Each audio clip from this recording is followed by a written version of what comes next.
Hello, Shiver Seekers. Are you ready to follow us into the unknown? I'm Cynthia. And I'm Stephanie. You have found the dark oak.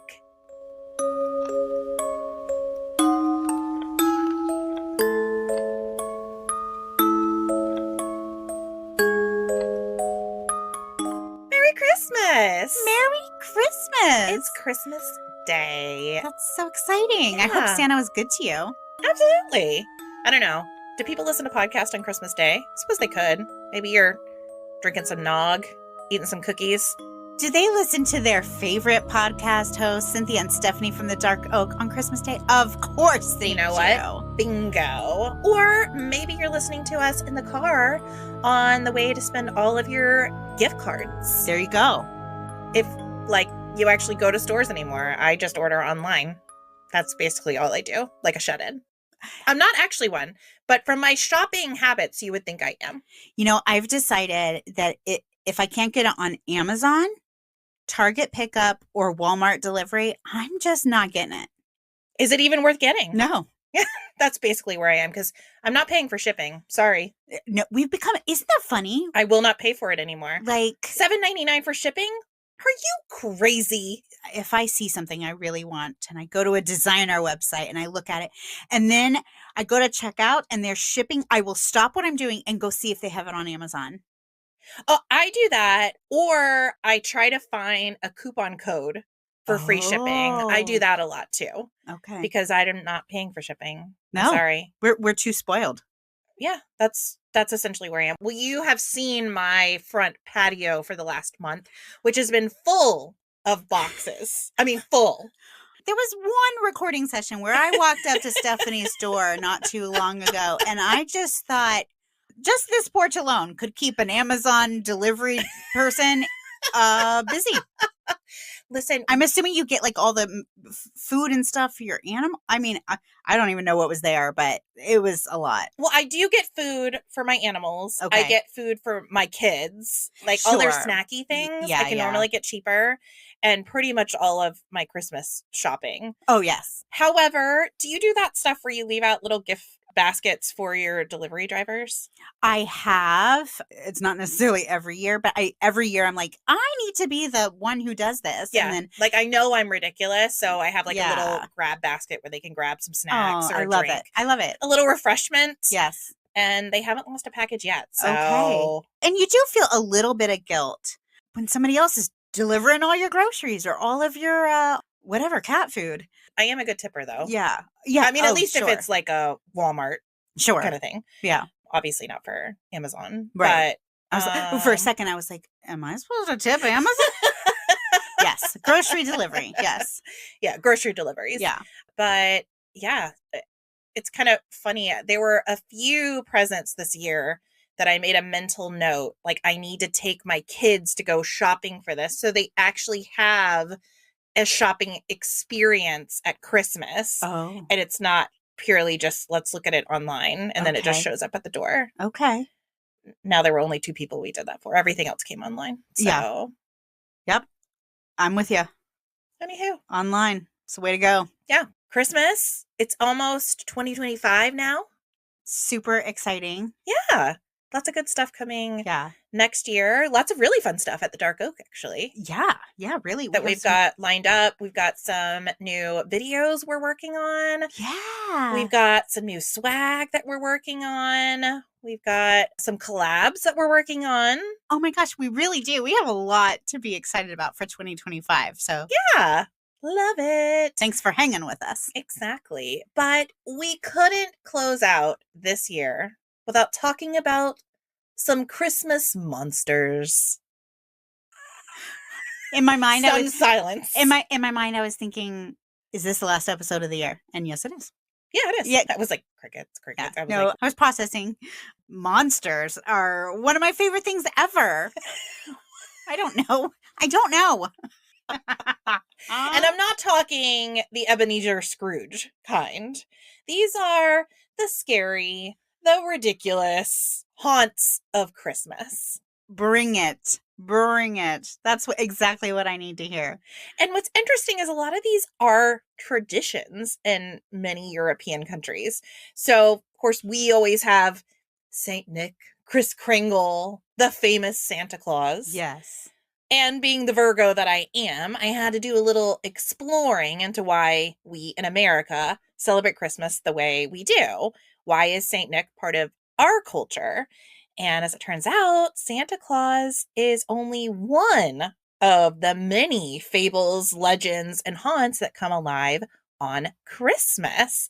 So today, I'm going to give you the full rundown of the monsters of Christmas. I'm excited. Okay, so let's start by focusing on why these legends exist at all. Most of these legends have a very localized area, but they're spread out all over Europe. So each country seems to have their own haunt of Christmas, essentially. Okay. It turns out most of these tales stem from the coming of the winter solstice. And the winter solstice is the shortest day and longest night of the year. And cultures around the world have long held feasts and celebrated holidays around the winter solstice. As a matter of fact, we just visited Stonehenge, and many people believe that the way the pillars were constructed were to magnify that winter solstice. Oh, that's cool. At first, they thought it was the summer solstice, but then that didn't make sense because that's when your farming and your productivity goes down after the summer solstice. But after the winter solstice, that's when you can start looking forward to the spring and planting crops. And so celebrating the winter solstice was actually more symbolic than celebrating the summer. Okay, that makes sense. In many of these celebrations, fire and light play a big role because, of course, you're trying to magnify the darkest day of the year. You're trying to kind of pinpoint the dichotomy between the two. But because of this extended darkness, it was imagined, especially in pagan Neolithic periods, that the longest, darkest night of the year would also herald in some of the scariest and darkest ghosts, goblins, and monsters. Naturally. As a matter of fact, in some areas of the rural Czech Republic, families will leave a bowl of garlic under their Christmas table to ward off evil spirits even now. I love that. That's one of their Christmas traditions. Okay. Is to leave garlic under the table to protect their home. Okay. Now, apparently, if you were able to survive the winter solstice, you would be rewarded by the days becoming longer and nights shorter as the spring approached. In this episode, I'm going to work my way around Europe, telling you all about the monsters that haunt each individual country. First, we find ourselves in Scandinavia. So think Denmark, Norway, Sweden. This area is home to the Tomten. The Tomten, or Tomte, is a creature who, in modern times, is described as an older little man about the size of a young child. He wears old, often ragged clothes, usually gray or navy, and sports a bright red cap on his head. So think basically garden gnome. Sure, yeah, that's what I'm envisioning. That's what the modern version looks like. And each home in Scandinavia has one. Every home has a little Tomten. Oh, cute. No, I want one. And he's considered, this is actually really sweet, he's considered a physical manifestation of the soul of the household. Oh my gosh, now I really want one. Isn't that sweet? Yeah. Hope you can get one on Amazon. Well, I'm going to tell you the rest of the story about the Tomten, and then you can decide if you really want one. At this point, it's very sweet. Yeah. Now, he lives on the property, which is typically a farm. That makes sense based on when this folklore was created. So there are lots of farm features mentioned when researching the Tomten. Traditionally, the Tomten would live among the dead inside burial mounds that were outside of your home. And if you were short a few burial mounds, then he could make residence in your barn.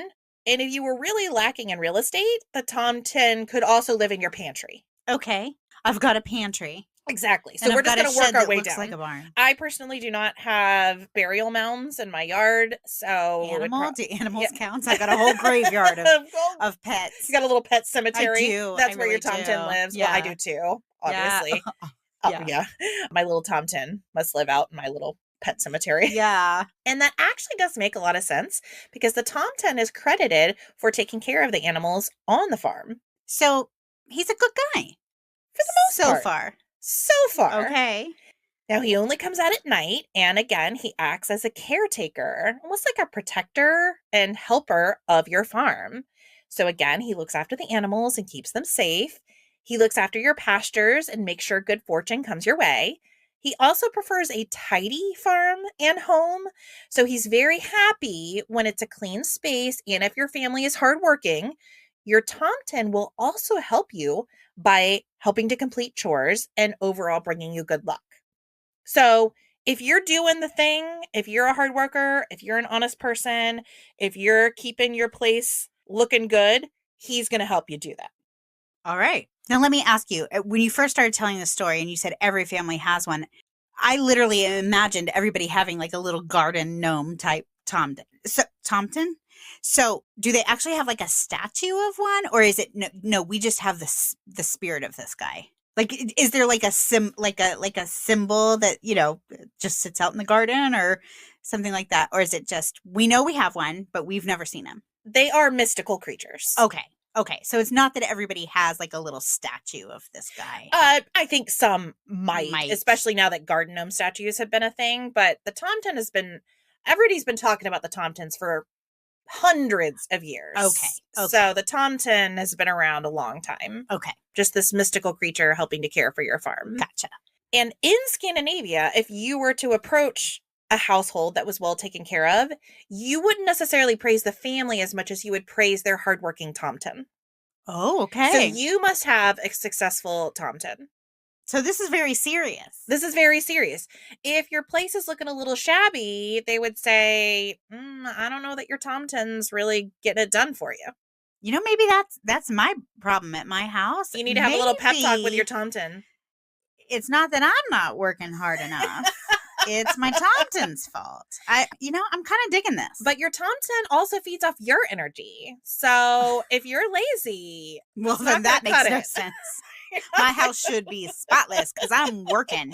I believe it.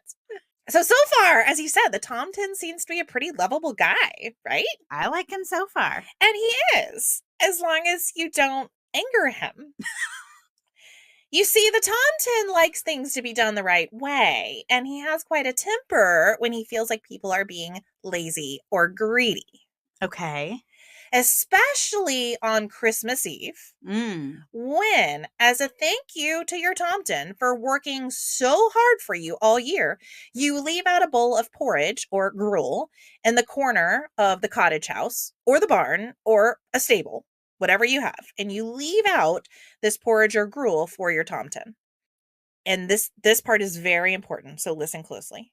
On top of this porridge, there should be a generous pat of butter. Okay. Very important. And this was especially important back in the day when butter was a real luxury. Sure. So this was obviously a real commitment to your Tomten to part with this large pat of butter on top of this porridge. But you had to do it, because if you ticked off your Tomten, it was really bad news. First off, just forgetting the porridge and butter is like breaking a contract with your Tomten, and he could simply leave your farm, which meant you are doing those dishes till the day you die now.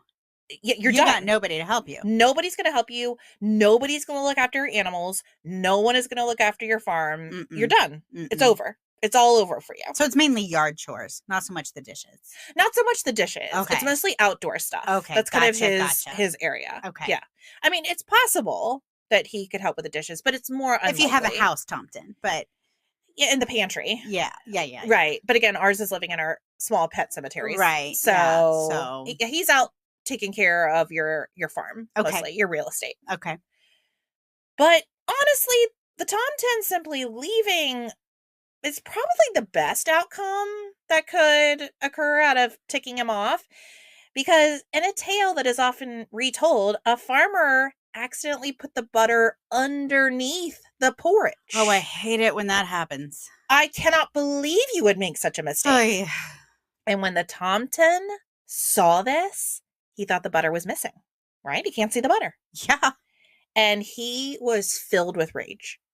And he killed the best cow on the farm. Wow. Rage. I tell you, rage. was not expecting that. No. But then, after all of this rage killing, he got hungry. And so he was like, well, porridge without butter is better than no porridge at all. So we came back into the house, and what do you think he found?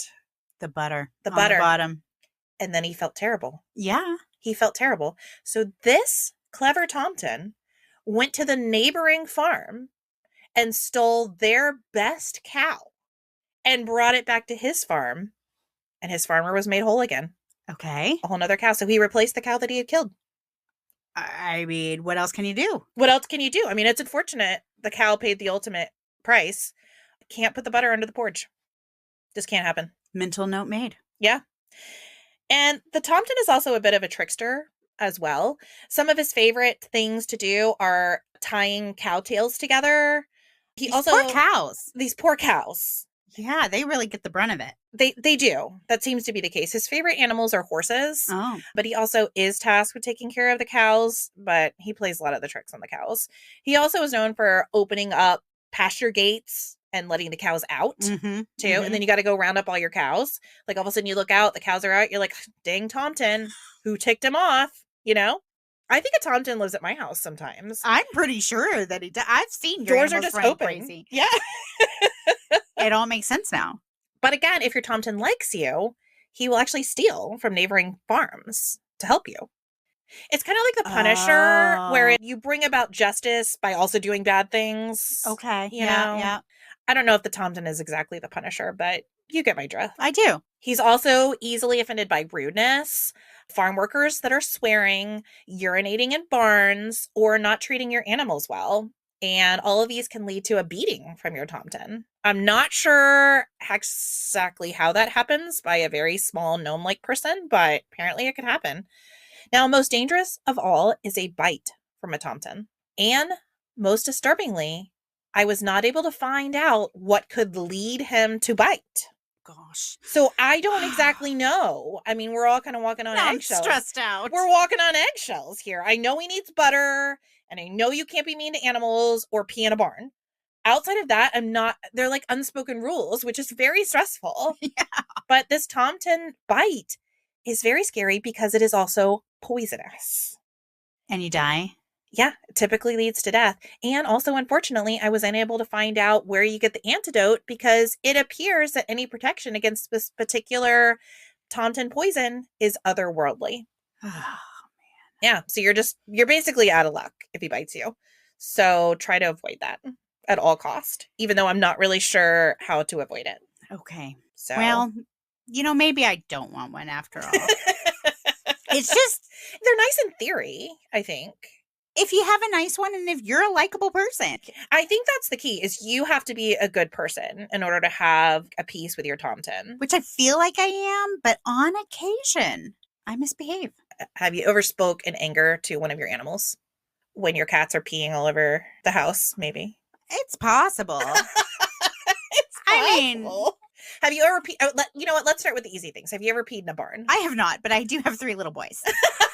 So someone's peed. I know my kids have. They for sure peed. They've never sweared. They don't swear. Sometimes they're rude to each other. So yeah, it's probably best that we don't have Tomtens. Is stupid a bad word at your house? Because every once in a while somebody slips in a stupid at my house, which is a bad word. And it depends on how they say it.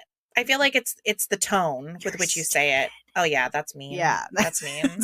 That's as bad as things get at my house, but that's pretty bad. Yeah. We also don't allow shut up. Oh yeah, no, that's really bad. Which I know it's not technically bad, but I feel like it's so mean. Our kids are still little-ish. Yes. So stupid and shut up. Those are bad words. Those are bad words. They don't know the real bad words. At least mine don't. My oldest has started to discover them. I'm like, whoa, Nelly. Whoa, Nelly. Now is not the time to get a Tomten, Stephanie. I can tell you. Absolutely not. Now we're going to move on from Scandinavia and we're going to move over to Iceland. One of Iceland's most renowned figures associated with Christmas is Grilla, and she is a giant troll who is in a perpetual bad mood – due to her insatiable hunger for children. Okay, so for a minute I related. I was like, "Oh, a what is it called? Perimenopausal woman." But no, we try to stay away from the children. So. Yeah, that's the roads diverged. Yeah. Now, her hunger is mostly for naughty children. Okay. And each Christmas, Grilla comes down from her mountain dwelling to hunt for these naughty children. She is known for knocking on doors to ask if any badly behaved children can be found in the dwelling. All right. After being handed the wicked children, the ogress places them in a sack and drags them back to her cave, where she boils them alive for her favorite stew. Oh, well, just eating them I was fine with, but boiling them alive, it's over the top. They're wicked children. You have to tenderize them first. Clearly. It's more like a stew meat. All right. It's not a fillet. At least they're spicy. They taste better, huh? It's not a fillet. Now, Grilla also has a husband named Lwyd, but we don't really hear too much about him because he's simply described as lazy and most days just stays at home in their cave. Hence her bad mood. I have to go get all the children. Perfect. Together, though, Grilla and Lwyd have 13 sons. Okay. And these 13 sons are referred to as the Yule Lads. These 13 sons make up a group of mischievous pranksters who steal from and harass the population. So she has naughty children. She has naughty children. Oh, K-pot. Hello, kettle. Is that how it goes? Yes. Okay. But she can't eat her own children. Yeah, She's got to find other children. Yeah. But yeah, each of these sons has a unique name that describes the way they harass the people of Iceland. It's kind of like the 7 dwarves. Okay. Sleepy and sneezy and dopey. But their names are not quite as charming. I'm going to go through the list here briefly. Okay. First, we have Sheepcoat Clog. Okay. Who is a peg-legged harasser of sheep. Okay. Then we have Gully Hawk, who hides out in ditches or gullies and waits for an opportune moment to run into the cow shed and lick the foam off the milk of the milking buckets. Wow. Okay. What a visual. What a visual I got there. Stubby, whose name denotes his stature as he is unusually short, he steals pans for the food baked onto the bottoms and brims. Spoon Licker, a licker and thief of spoons. Apparently this guy is also extremely thin from malnutrition since all he gets are the spoon leftovers. Okay. Pot Scraper, who is an obvious petty thief of leftovers. Clearly. Bowl Licker, who hides under your bed and waits for you to absent-mindedly put down your bowl so he can steal and, yes, lick it. There is a door slammer who slams doors at night. Oh, I have 3 door slammers living with me. Only at night, though. Okay, mine are like 24/7, so... There is a Skyer Gobbler who eats Skyer yogurt. There is a Sausage Swiper who hides in the rafters and steals sausage. We've got 4 more here. We've got a Window Peeper who watches you from windows, searching for things to steal. Doorway Sniffer, who uses his incredibly large nose to sniff through doors to find bread. Meat Hook, who always brings a hook along with him so he can steal. Guess? Meat? And lastly, we have the Candle Stealer, who follows children around so he can steal their candles, leaving them in the dark. Oh, sounds very scary. Very scary. I don't know. A guy who steals my spoons to lick all of them, that kind of grosses me out too, though. Bowl licker, because the bowl licker. I have once had a bowl of ice cream in bed and then decided I was not walking it back to the kitchen and put it on the ground. And I struggled with it because, I like things tidy, but to think that bowl liquor was under my bed. You just threw caution to the wind. I did. And look what happened. Probably bowl liquor. You have fed the bowl liquor. Oh, gosh. You have increased his need for licking bowls. You just fed right into his addiction. Ugh.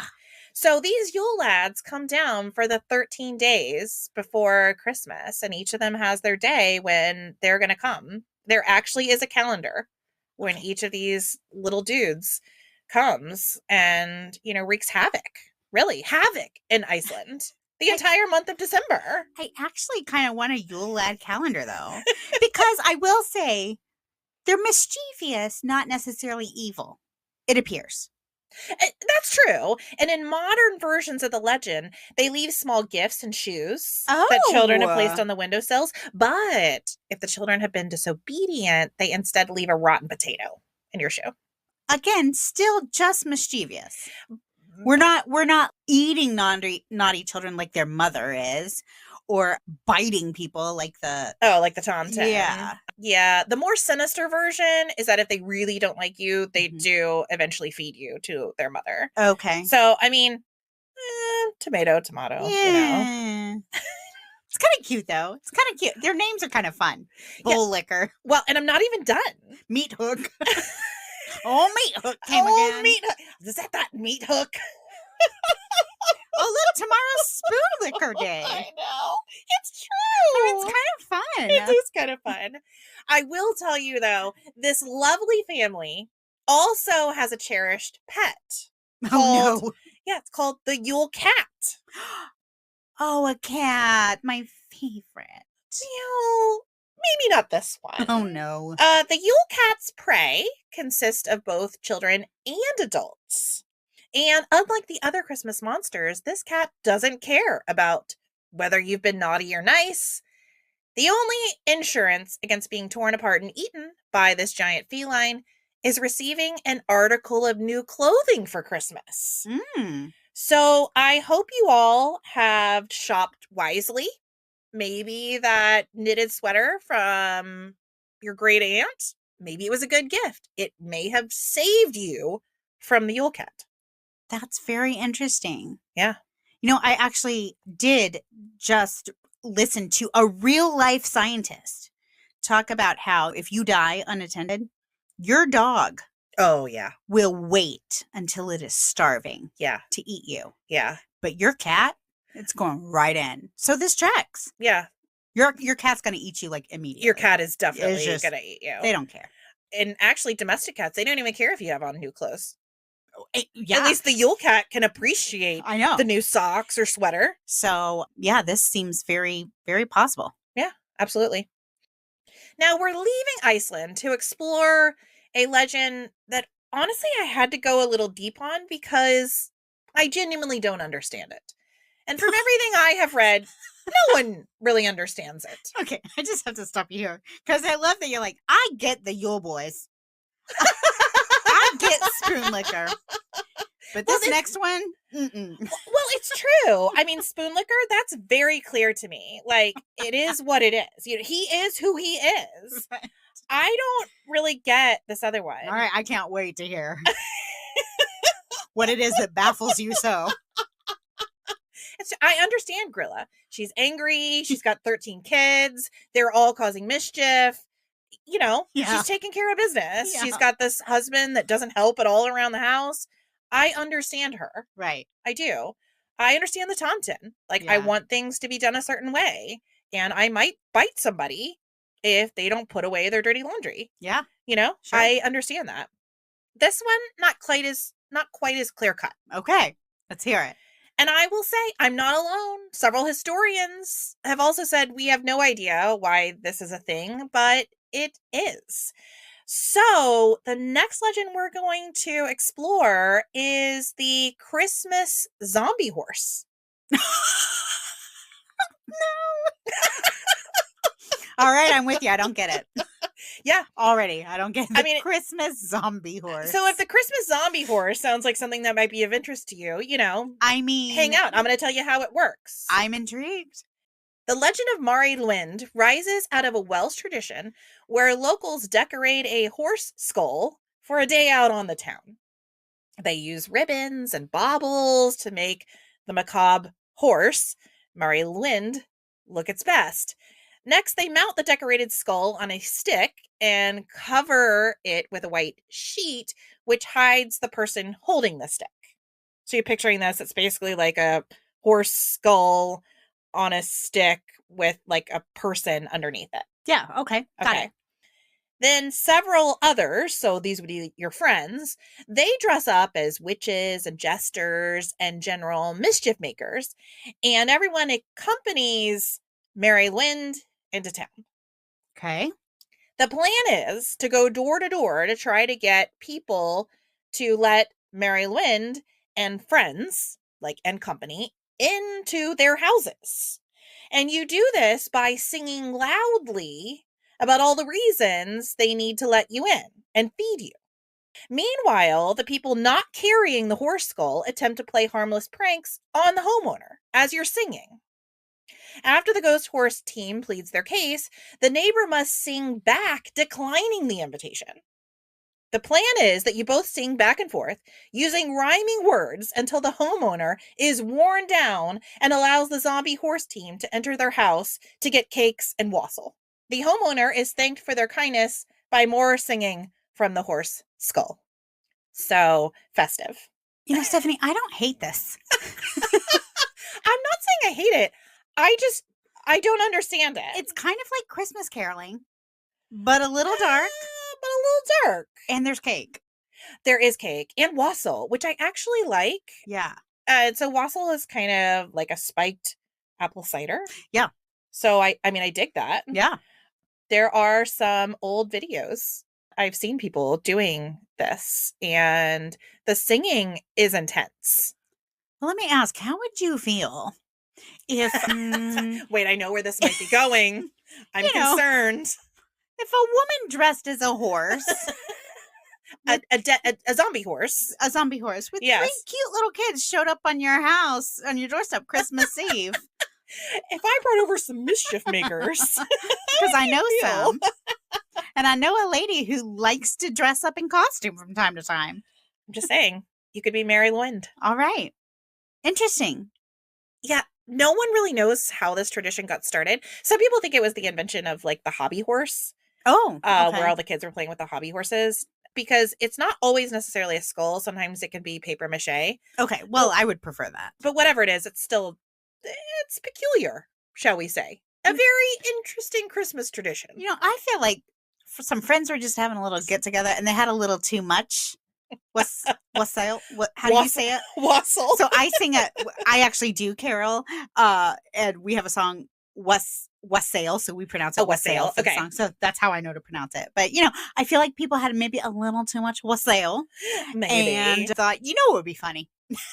You know, what would your caroling director think about you dressing up as Mary Lwyd? I would be like, this is actually historical, because everything has to be historical. Like, we dress in full costume, you know, Victorian costume. I don't know. I might bring it up at our next rehearsal. It's from Wales. Yeah. You know, it's Welsh. Yeah. It's from Europe. I like it. Yeah. Me too, kind of, in a weird way. Nobody gets hurt. No, that's true. They get cake. There's a lot of singing, and then people get cake. Yeah, that's fun. And you have to rhyme. It's true. You know, I sing something, and then you have to sing back, and then eventually you're like, okay, all right, just come on in with your crazy Let's horse. have a drink. Come in with your crazy horse heads. Right. And if you go house from house, you have more and more wassail. It gets more and more unhinged. Oh, like, yeah. I kind of love it. Absolutely. Yeah. I mean, I could see there's some festive pieces to it. I just don't know about the horse skull, you know, but I get it. I'm there for the cake. Hey. Yes. The next fairly well-known monster of Christmas heralds from Austria's Alpine region and goes by the name of Krampus. Oh, now I know this one. Yes, Krampus has been frightening children and amusing adults for hundreds of years. He is half man and half goat, and he comes around every year to chase naughty children and maybe even drag them to hell. He is kind of like the demonic sidekick of St. Nicholas. Yes. Santa is handing out presents to the good kids, and Krampus is handing out beatings to the naughty ones. The day Krampus comes, which is around December 5th or 6th, is known as Krampusnacht or Krampus Night. In Alpine Australia and some parts of Germany, it is historically known as a time when adults might dress up as Krampus to frighten children in their own homes. Yeah. Isn't that sweet? Well, my husband's German, and it reminds me of a meme I recently sent to you that said, oh, oh, my life is like a fairy tale. Only the author is German. So this is very much like a German version of Santa Claus. Oh, yes. Let me dress up as Krampus. Well, the idea is Krampus comes a little earlier in the month to remind kids to be on their best behavior. Yeah, so that Santa Claus brings them toys. Yeah, so if Krampus doesn't just show up at your house to scare you senseless, you might also see Krampus running through the streets during something called Krampuslauf. Literally means a Krampus run. While Krampusnacht was, again, a way to scare kids into behaving themselves, Krampuslauf, which isn't tied to a specific date, is a way for grown men to act a fool while probably also still scaring children. Basically, Austrian men go out and get drunk and then dress up and run through the streets dressed as Krampus. Hey. You know, you never know. You might just be on a Krampuslauf.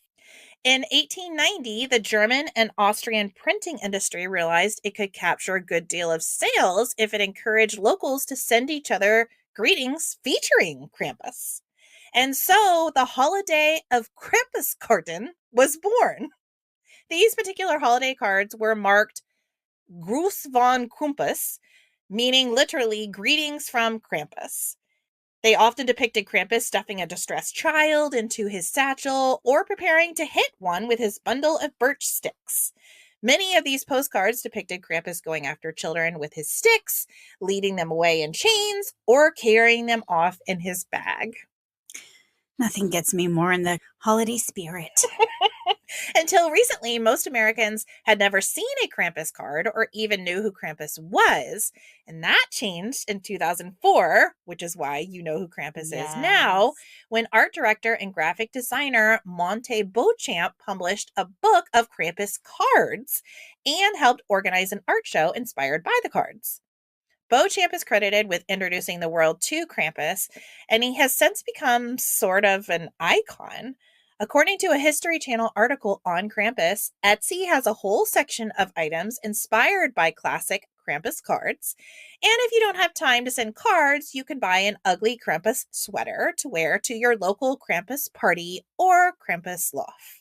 In addition, you can always view the 2015 feature film Krampus. Seen it. Is it good? I don't remember it being good. I remember it being like... man, I put it on my list after I wrote this. It might be one of those that's so bad it's good. Yeah, that's true. Yeah. I just remember being like, what are we watching? What are we watching? Now, last but not least in our list of bad Santas was featured in one of my favorite episodes of The Office. Oh. The German legend of Belsnickel. Okay, yeah. Do you remember this? I know I'm more of an Office fan than you are. Oh, The Office is on like 24/7. If my husband's home, that's like, you have your guilty pleasure show you just put on. You've seen it a million times. For my husband, it's The Office. Yes. Strangely, I'm not remembering this episode. This is the one where Dwight Schrute dresses up as Belsnickel. And everybody in the office thinks he's making it up. Like, who is this guy? And he starts talking about the German legend of Belsnickel. Okay. And it's hilarious. All right. I'll go home and watch it tonight. I'll just be like, baby, put on the Belsnickel one. And he'll know exactly which one it is. He will. He'll be like, let me recite it for you. Please go home and watch it. It is genuinely amazing. Belsnickel's origins can be traced to the Palatinate region of southwest Germany, where he's also sometimes called Kriskringel, Belsnickel, or Pelsnickel, and even sometimes the Christmas woman, because he sometimes appears in feminine clothing. The name Belsnickel itself is a combination of the German word Bels, which means fur, and Nickel, which is St. Nicholas. Okay. Incredibly, Belsnickel has been celebrated by the descendants of German immigrants in the United States for years. The Pennsylvania Dutch regularly include this strange figure in their Christmas traditions, delighting in how he punishes naughty children and rewards well-behaved ones. I love the reoccurring theme. It's all about we're punishing the bad kids. Yes. And if there are any good ones, we might leave them a little toy. If there are. In a shoe. Yeah. In German folklore, Belsnickel has a somewhat terrifying appearance. He's described as having a face smeared with charcoal and wearing dirty, tattered clothing. He also adorns himself with bits of foliage, fur cloaks, and hats, and even deer antlers. In his hand, he carries a switch, which I know what that is. I don't know if everyone does, but it's basically a stick meant to flog children with. But while the legend of Belsnickel seems a far cry from the legend of Santa Claus, who is normally jolly and dressed in red and white, this German mythological feature does play a somewhat similar role. Like Santa Claus, Belsnickel's main role is to determine if children have been, again, good or bad. But he goes about his duties in an entirely different way. Belsnickel will usually appear at children's homes 1 or 2 weeks before Christmas. Instead of sneaking down the chimney like Santa, he knocks on the window with his switch. Then Belsnickel will charge into the house and start asking the children if they've been well behaved. Children must answer Belsnickel's questions and are sometimes even required to recite passages of the Bible. Oh. That would prove if you really are a good kid. Now, Belsnickel will then throw candies and cakes and nuts on the floor. But if the children dive for the sweets on the ground, they will get a swat with Belsnickel's switch for being greedy. So it's like a test. He's giving tests. Oh, he's a tricky one. Yes. In the end, children who have convinced Belsnickel of their goodness will be rewarded. Children unable to answer his questions or prove their good deeds will be punished, again, with the switch. In the German tradition, which was carried by immigrants to places like New York and Pennsylvania, adults would play the role of this odd Christmas figure by donning masks and furs. So this is not just a mythological creature. This is someone that visits children Okay. in their homes. All right. In the book Christmas in Pennsylvania, a folk culture study, Alfred Shoemaker and Don Yoder explain, quote, the annual visitor would make his appearance some hours after dark, thoroughly disguised, especially the face. He or she would be equipped with an ample sack about the shoulders filled with cakes, nuts, and fruits, and a long hazel switch. One hand would scatter the goodies upon the floor, and then the scramble would begin by the delighted children. Meanwhile, the other hand would ply the switch upon the backs of the excited youngsters who would not show a wince. But had it been parental discipline, there would have been screams to reach a long distance.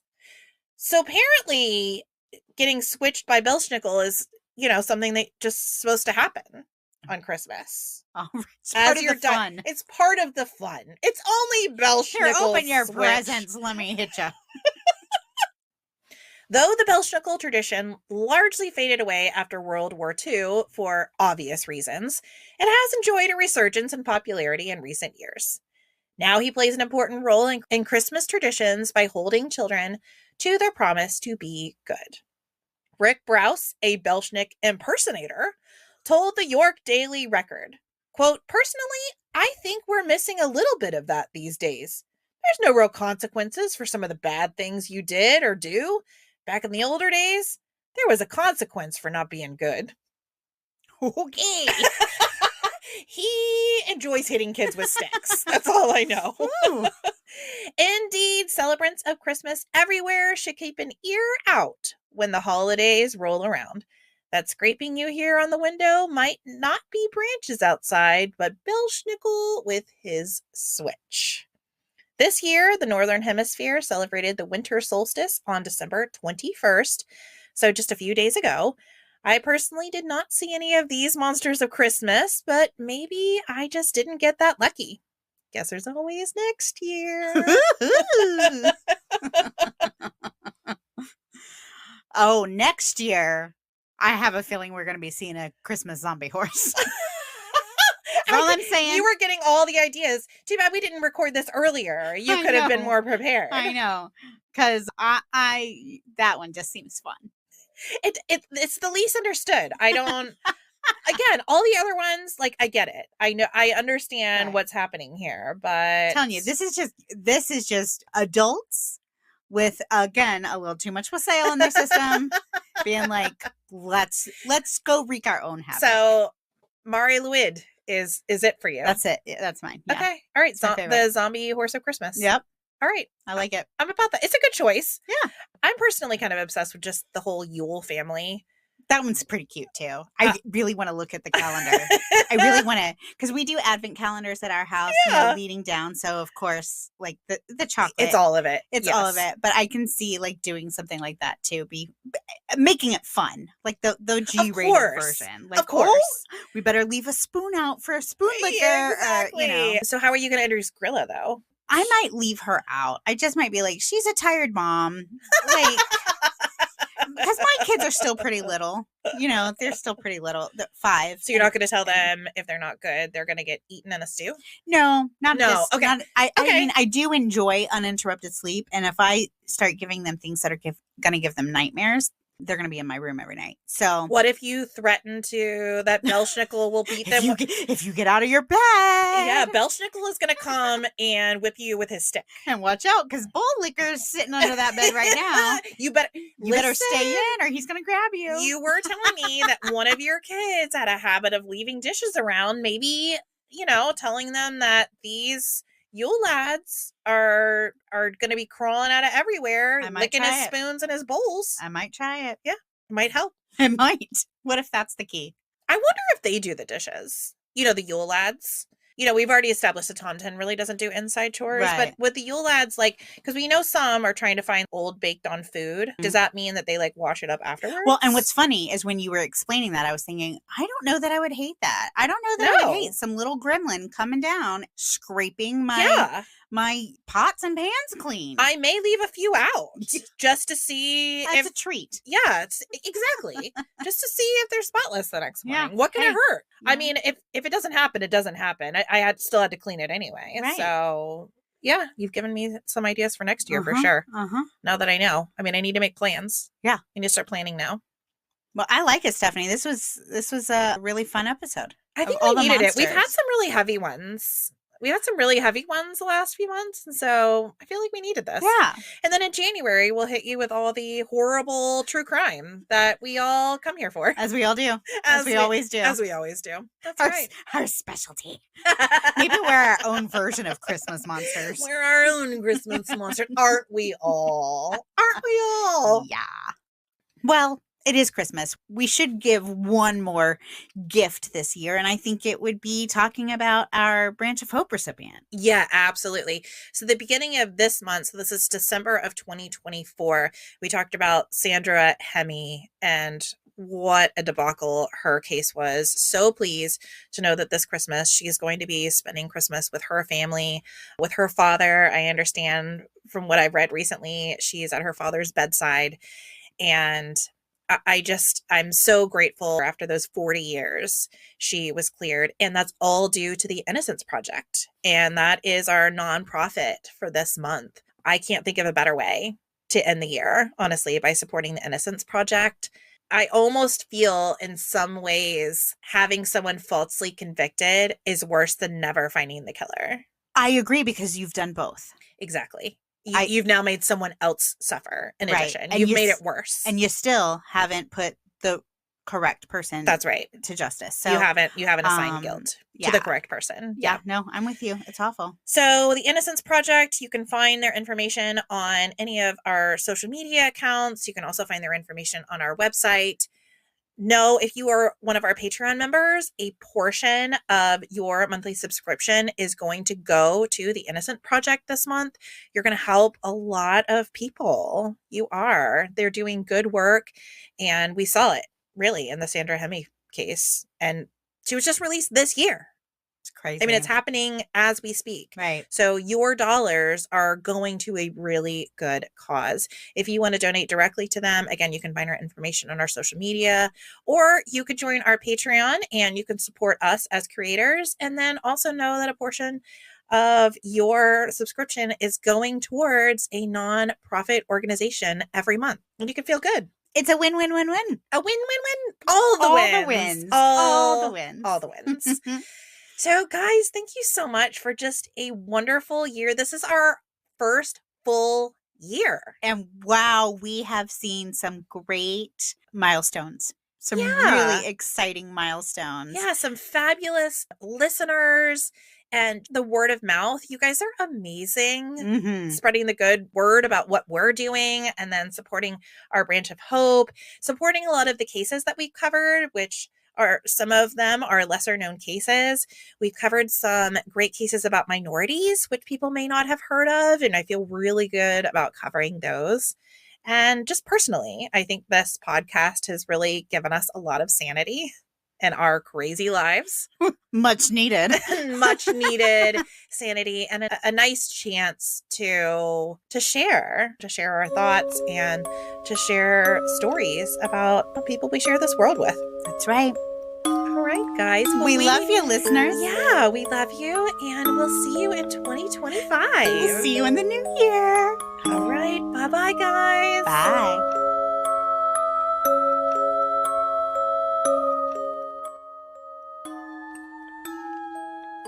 This episode of The Dark Oak was created, researched, written, recorded, hosted, edited, published, and marketed by Cynthia and Stephanie of Just Us Gals Productions, and made possible by you, our shiver-seeking listener.